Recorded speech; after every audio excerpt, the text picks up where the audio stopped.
to me, what I've noticed is those that really focus on that online marketing, they're targeting the end user, the customer, and that's great. Those are one-offs, right?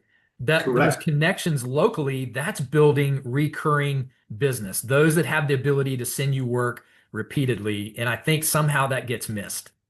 In this industry, it gets missed a lot. So I've been asked several times, like, Greg, how did you guys grow your company so quickly? And it's because I didn't start talking to Billy Bob's Restoration. I started talking at the big top of equity players and the big top of franchisers, because once you grab those, they will bring you down. And I think it's the same thing from a sales perspective. A homeowner is great, but let's be real, they're great for the moment. You have got to cultivate the relationships that are going to get you more of those. And if you don't do that, that moment, it better Yes, last you a while. Yeah. you're exactly right.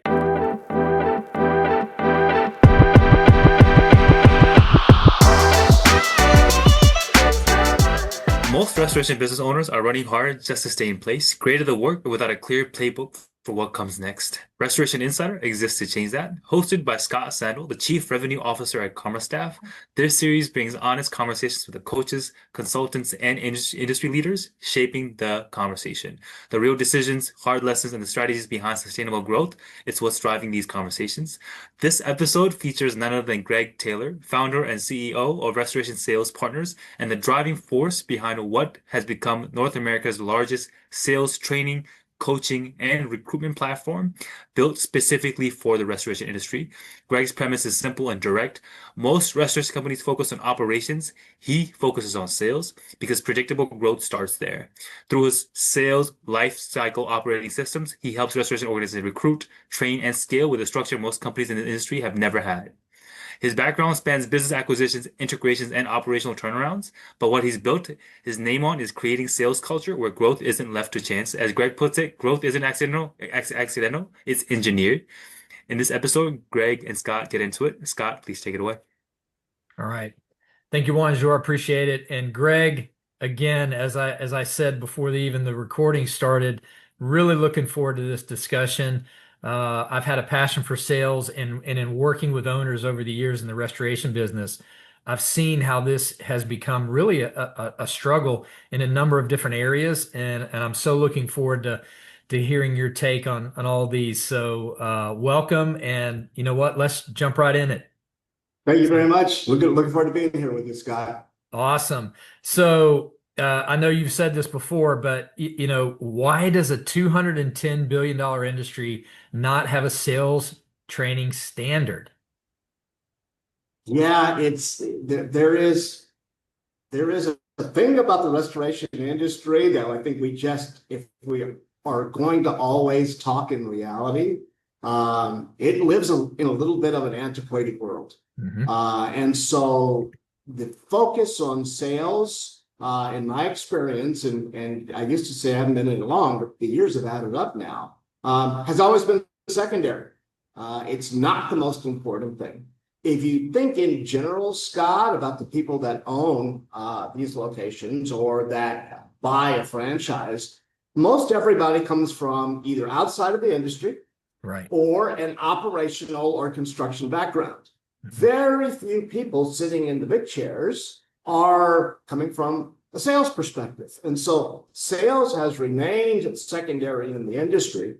Then there have been programs that have allowed you to be in a position traditionally where if you can, get a car and polo and get somebody, give them a territory, they can go out there and start creating relationships. Those days have passed. But I think that's the reason why the industry got to this size without really having to focus in on the sales piece. Yes, absolutely. That's a great response. And one of the things that I've certainly noticed is that they're as you pointed out, these owners are great at the production side of it. They may even be really good at the documentation piece, but it's amazing to me that sales has been secondary because that's the lifeblood of the business. That's what gets the phone Correct. ringing. So, I think we've all seen that, it's great when they have relationships with adjusters, agents, property managers, but that's not a sales strategy, right? So what does a restoration company look like when it has great relationships but no real sales system beneath it? I think that's when you see what's happening right this minute. So let's think about the last at least 24 months where claims have been down. Everybody talks about it. That's Yes. an issue. We haven't been hit by many big storms. So the management repair programs, if there's not a lot to repair, they're just there. So we're seeing cash flow issues. Right. We usually have maybe one customer that pays us maybe 4 days late. In the last year, it's been a lot of customers that pay us late. Unfortunately, and I know they don't want to, but Right. you understand their situation. So what happens is your business starts to dry up. Mhm. And now you start to lay off people. And it's amazing how in business, and Scott, you come from with a tremendous sales background.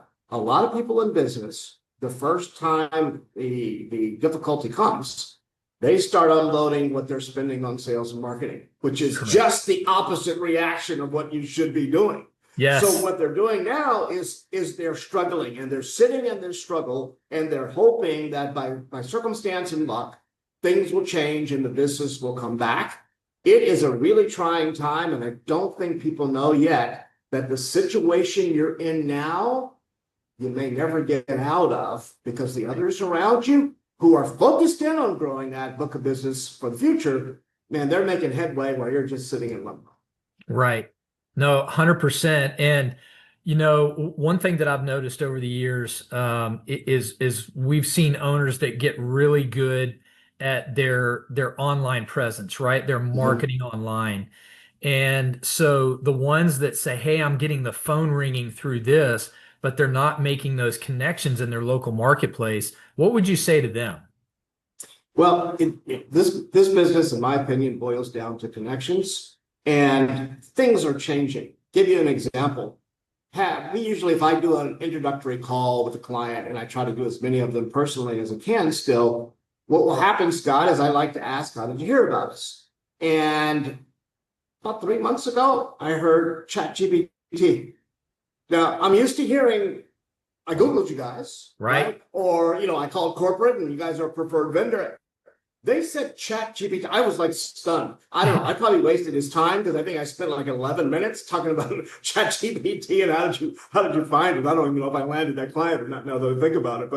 But who knew that was going to be an answer? Things are changing. Right. And so the idea that we're going to stay with this old pay-per-click thing, and as we're seeing that cost go up, I was with an owner recently that's saying, I'm up to $30,000 a month that I'm spending on this stuff. And he didn't even have a sales run.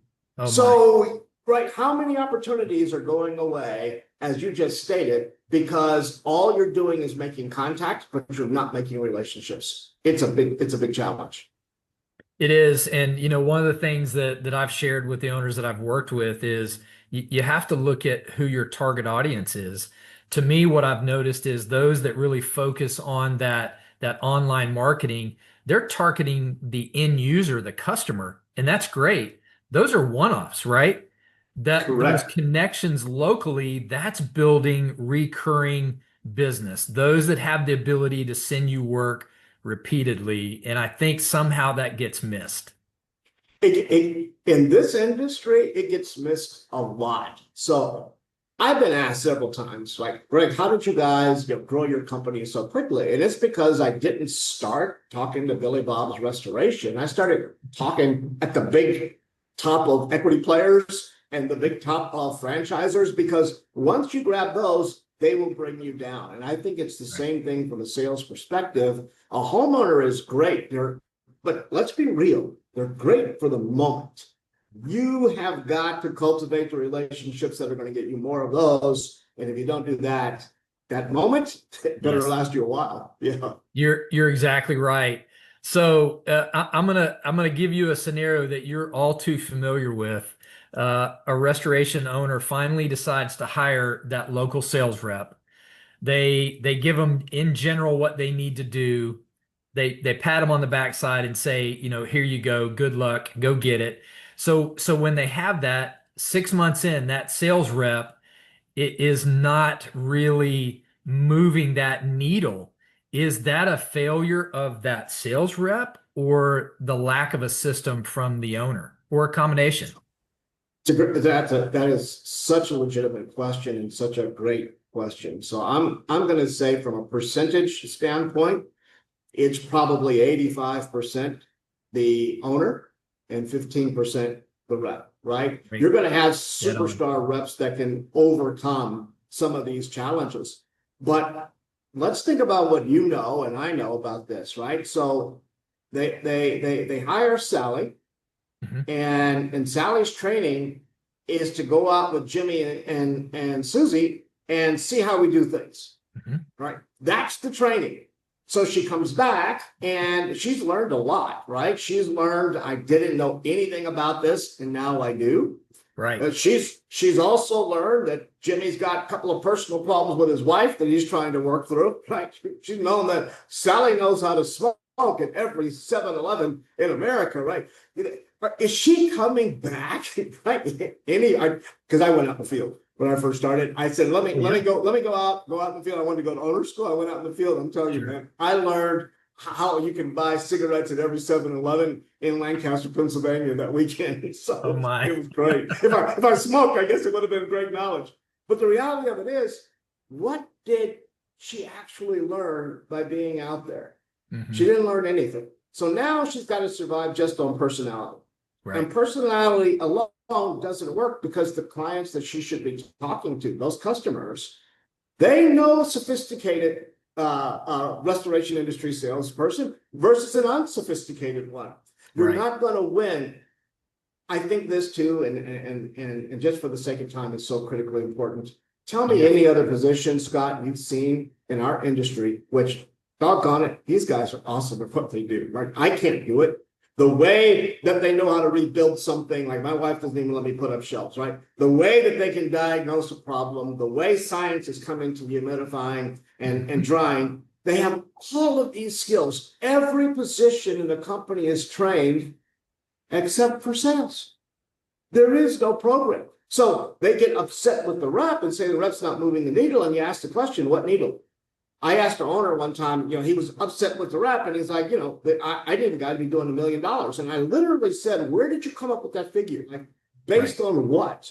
He's like, well, I was talking to a friend and he's telling me, hey, first year out should be doing $1 million. Maybe that organization that you're talking to is doing 20 million a year. Yours is doing 2.2 million. $1 million the first year with no training. You got a superstar if you can pull that off, right? So what is the needle? That is never even really discussed. So it's such a disadvantage to ownership. It's a disadvantage to the customer base, and it's a disadvantage to the sales rep when they're not trained. And we just see this repeated over and over and over again. And hopefully we can stop that from happening. Absolutely. And I believe that percentage to be accurate. That was amazing because in my head I was thinking 80-20 and you went even higher. So I support that for sure. So on the other side of that, let's say we do have a business development rep that's 6 months in and they seem to be doing really all the right things, right? They're doing the lunch and learns, they're making connections, they are doing some online things. But yet the pipeline hasn't moved. What's actually going wrong there? Well, they don't, in most cases, listen, if a rep is out there and they're being active, then we got a chance. Like there are things we can do to get that rep better. The problem most likely is they don't understand a pipeline. They don't understand what this means, this conversation versus this conversation and where it should fall. Right. They struggle sometimes making the adjustment between hunting, which is really the beginning of your role, to farming. And how do I continue those relationships? There's often not tools there to help them do it. No marketing pieces to leave behind for farming, only for hunting. So if they've got activity, that's something we can work with. But if the pipeline is not moving, normally they either don't understand how to move things in a pipeline. There is not a pipeline, right? Oh, I have a CRM. Having a CRM, that's a great start. is there a pipeline and are you actually using that pipeline? That's important. Just like anything else, especially in this industry, if you've got a project, you know that this happens and this happens and this happens. I was in Tampa once and the window installers came the day before the windows got there, right? And the project manager was beside himself, and rightfully so. Sure. But it was out of line, right? So it's the same thing in sales. If you're not following this movement within the pipeline, things can get out of whack. So I would say, hey, hurrah for the activity. Let's get in with this person and really teach them what a pipeline is all about, help them develop it properly, and help them move it forward. Yeah, absolutely. Because again, this person may be very well getting in front of the right people, and they may actually be presenting well what their business does, but are they engaging that contact to understand what their needs are and asking those critical questions? And it sounds like that's what you guys help them better understand. No doubt. So we talk about some real fundamentals when it comes to sales training, and they're not complicated fundamentals. One of the biggest and the very first one is understanding pain. I want to understand, if I'm talking to a insurance agent, what's causing you pain? What's not working for you, right? And if I'm talking to an adjuster, they have a different pain. If I'm talking to a property manager, they have a different pain. If I'm talking to a restaurant owner, I want to understand those pains. So the beginnings are fact-finding, really understanding what it is that my potential customer is having to deal with that I can now present solutions to. Right. We spend too much time as salespeople, I think, talking about what we want to talk about and not asking enough questions to find out what do they want to talk about, like what's really important to them. So understanding, I think, is understanding pain is really, really the key. That helps move the conversation forward and creates this interest that we want from a customer rather than them just hearing us spout things off. 100%. You're really talking about identifying that dominant buying motive. Absolutely. Yes. It exists. We just have to ask. It's there. They'll tell us. Yeah. Ask questions, right? It's amazing once you actually ask questions, what you learn about that business and the things in it. And a lot of times we go in with preconceived ideas that we know and we understand, and we're focused on that. But yes, I think sometimes you're right. We miss there, or in that sales role, they miss some of the simple things by just not asking those questions. So pivoting just a little bit on really something that's been controversial, nothing negative, but on comp for these salespeople. I've had these questions, I'm sure you have too, and they're all over the board. Do you really get into the detail in that, and do you provide them a good structure for a pay plan? Man, that's like the question of the year. So thank you. Hey, we're going in deep here. Yeah, we are, man. That's a great question. We have to, Scott, we have to. Yes. So there have been franchisors that have said to their franchisees, you need to pay a base of about $35,000, and you can pay the rest in commissions. And that franchisor has been trying to find people forever and forever and forever and forever. Yes. They finally find somebody whose life is clearly in major disarray for them to be able to take that salary, right? They have no other choices that are out there. And then they wonder why it doesn't work out. So we will turn down a potential client if we don't feel that the compensation is fair. Wow. And we will also tell a client, as we did recently in the Midwest, you're paying Northeast salaries. Like, you don't have to pay that much. For our company, one of our divisions gets paid a percentage of the salary, but you're paying too much. Like, you don't need to pay that much for this role. So it needs to be a combination of a base and commission. What we have found to be fairly standard is the base geographically as a number geographically based. So you're going to pay more in the Northeast than you are down in South Texas, for example, you're going to be more in California than you would in Oklahoma. But in terms of the compensation model on commission, we've seen pretty much you can pay 3% on your mitigation and 1% on your rebuild. Those numbers seem to work for everybody and put somebody in a really good position. I say one more thing before you ask another question on this, because I think this is really important. We have to be honest with the people we're about to hire. Sure. So if the position is not a six-figure position in first year, don't tell them that. It may not be in that first year, right? Maybe they can get there in year two, but it may not be in first year. So if we're honest with them, then nobody is disappointed. But yeah, I think that model of making sure that there is a base along with a fair commission is critical. No, that's great. And they should set the right expectation, because really most of the time it is unrealistic in most cases, especially if that particular business is focused more on residential than commercial, because that could make a difference too. Bigger numbers on commercial. So another piece of that is, from a salesperson perspective, if I'm the business development rep and I get that phone ringing and that person that I've been cultivating a relationship with, and they call a job, they call us, we get a good job and we know what the estimate is, and I'm all excited because I'm thinking, hey, I'm going to get commission on this.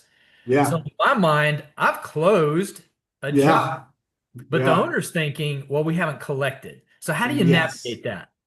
Whew. Yeah. Are you going to give me a couple of softballs here? Sorry, man. We're throwing fastballs right now. I hear you. So I got to put my business person's hat on and take the sales hat off. It's hard for anybody to pay out revenues they've not collected.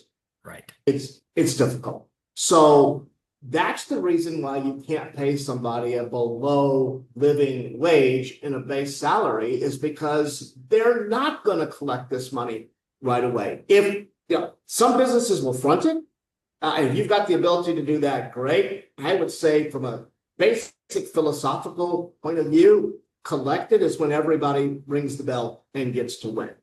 And so my philosophy is that's where it needs to be. The rep needs to know that going in. We try to tell them, even in the interview process, this is not a ring the bell type sale. So if I sold a Mercedes Benz, right? Well, the sales manager is patting me on the back. Joe is driving off in his really nice car, right? I'm going to the bar to go have a drink. That's a ring the bell. In this business, you don't get ring the bells. By the time it's time to ring the bell, you have forgotten that you got the deal done, and you're just now on the project side to help the project team run it. Like, it doesn't work like that. So again, expectations are important, but I think collected solves a ton of problems. Yes, I agree with you 100% on that. And what I've seen, and I want to get your take on this, what I've seen in some of those scenarios when the owners clearly said, hey, we can't pay until this is collected, right? That's when it comes in and makes sense. But now the role that business development person plays, do you see them getting more involved in that job so that they can increase the opportunity to collect, or do you see that as a distraction from what they're trying to do? Oh no, because I love the way you phrase it. Is a distraction from what they're trying to do. What they're trying to do is get collected revenue at the end of the day. Right. So I can tell you, hey, I did a deal for $171,000. The deal never comes, right? So getting collected revenue at the end of the day is your job. So we teach, stay involved. Good. We want you in communication with the project team. We want you on site with the owner so that he can ask you questions if necessary. I want to know if there's a problem so that I can also address it with the owner. As a sales rep, I might be able to address it in a fashion that works, versus a project manager who's running between projects who might just say something, spout it out, and it can ruin the relationship. So I'm also thinking, Scott, in most cases, and we're probably talking commercial here, this is the first time I've done business with this client, but it's not the last. So I need that experience that they're going through to be terrific. We think sales needs to be intimately involved, and it does. It does get you to collected money faster. There is no question about it. Wonderful. And I was so hoping that that's where you were going with it, because I agree. The goal is not to get a sale. The goal is to get collected revenue. Their job is to drive revenue for that organization. And it means nothing if it's just on paper. It has to hit the bank. So I love that. But you know, the pure sales rep versus the one that can walk through that with the client and the referral source may look a little different. What is your, and I know this is going to be tough, but recruiting that ideal salesperson, what does that look like? So we really focused in on creating a outstanding profile of what this position needs to look like. Right. And we augmented it by going out and having a scientific, way above my pay grade assessment made. Okay. So now every single rep that we would even introduce to anybody gets assessed. That helps us understand several things. We want to understand how you respond to questions about hunting. We want to understand how you respond to questions about farming. We want to understand how you feel about being coached. We want to understand how you value or don't value a CRM and what that needs to look like. So we are analyzing more than just one thing, because I learned early on, and they're terrific. Salespeople are awesome. I mean, you get on an interview with a sales rep and you think this is the greatest thing, since sliced bread. You look at the resumes, right? Scott, you've seen a million of them. Yeah, I worked for this company, right? I set every record they've ever had in 100 years. I was there for 3 weeks, right? And so it's like, this sales reps are great. We want to make sure that balance, we say internally, balance is the key to power in this role. You need somebody that can not only go out and do the job, but can also follow up on that job, that can not just create relationships, but can develop and build on those relationships over the long haul. We had an owner tell us one time, Greg, I don't know about this. We tell our owners, listen, you're probably going to get 1 or 2 people from us that we want you to hire. Like, we're not sending you a bunch of resumes. We've gone through these. And he said to me, this person didn't wow me. And I said, bingo. We're not in the wow business.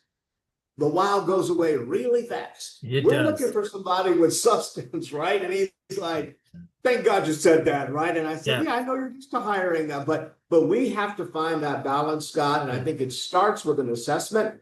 We do a really thorough pressure point interview. It's rude sometimes. It's tough. So we're going to put them in a real life scenario and we're going to push back.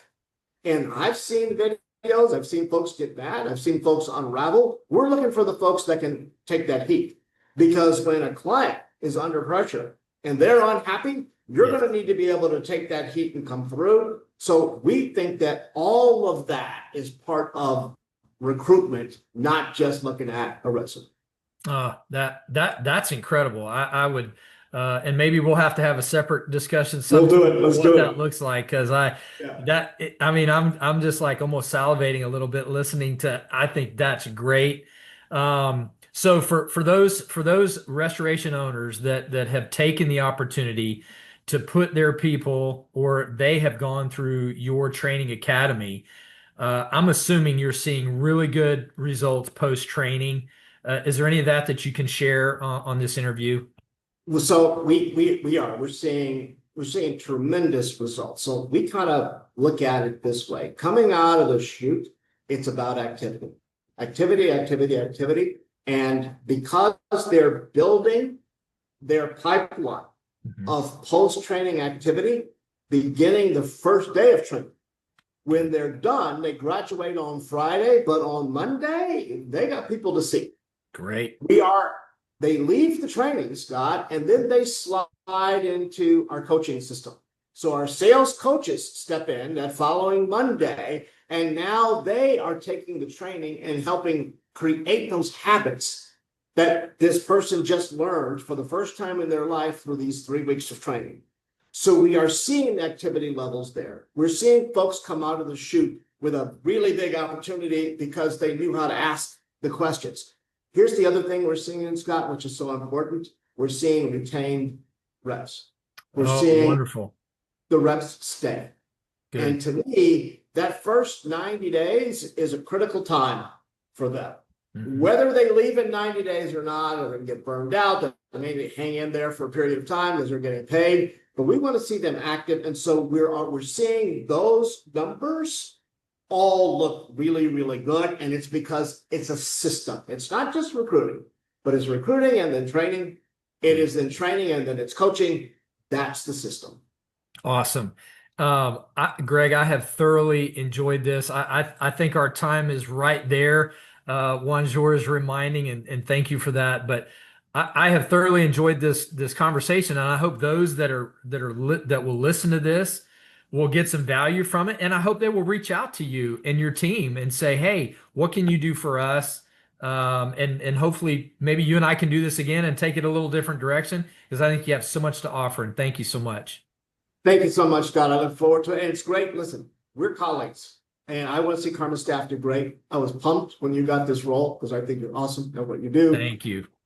Karma's going to do fantastic. If anything that we can do to help you, we're here. Congratulations on this podcast. I think it's a great move. Thank you so much. Juanjor, you want to put a close on this? Yes, sir. Thank you so much, Scott. Thank you so much, Greg. So that's a wrap on this episode. If your sales feel more reactive than predictable, Greg has just given you the blueprint for changing that. Find him at Restoration Sales Partner and follow the show for more. Restoration Insider is brought to you by Karma Staff, the staffing company built specifically for the restoration industry. Gentlemen, thank you so much again. Have a great rest of your day. Thanks.